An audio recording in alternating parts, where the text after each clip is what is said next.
The purpose of this is for us to take this tool apart, put the tool back together, and just show you how you can actually maintain the tool, or how you can replace parts so that you don't have to give the tool over for warranty.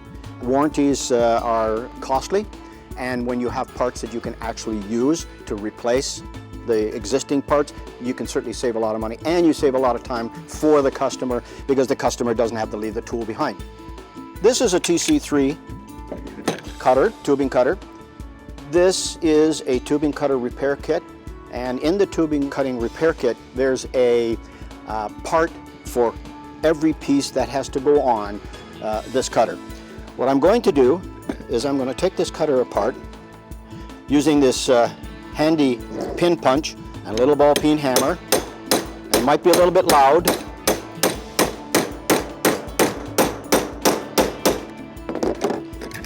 So pin number 1, and don't lose any parts.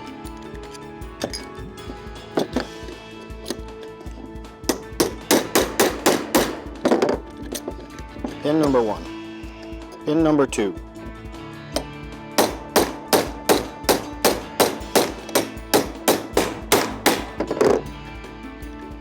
Okay, so now what we're going to do is we're going to remove the block, and this block is the piece that keeps everything in place.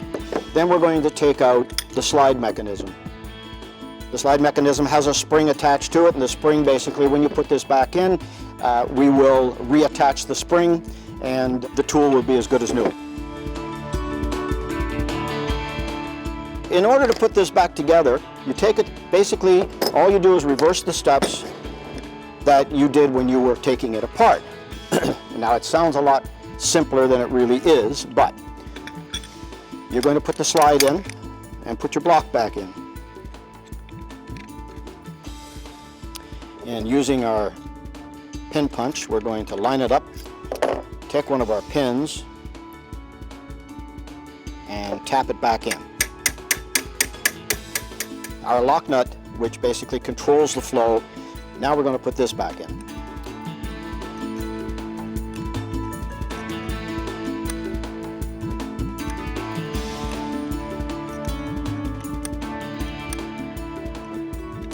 And we're going to try and get that to line up. Now we'll put the other pin in. We'll put that one in from this side. Okay. Now we've got our assembly, and this will rock back and forth quite nicely. But what we do need to do now is to make sure that we put our springs in. So, first spring. Not so difficult. Put it on the edge, compress it, push it in.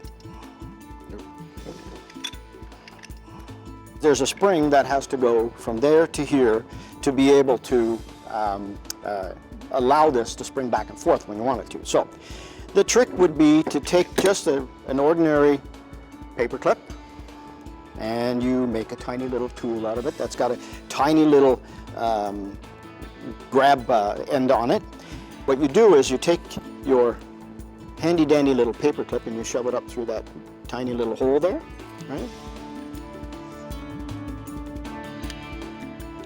The spring actually fits inside on the, you'll see that it's got a couple of little clamps on one on each end. So this just basically goes in and clamps onto the slide mechanism.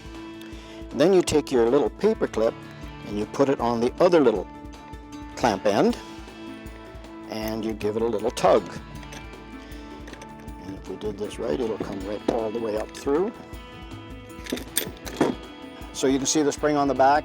So everything is now well connected, everything's working extremely well. Now all we need to do is put the cutting wheel back in.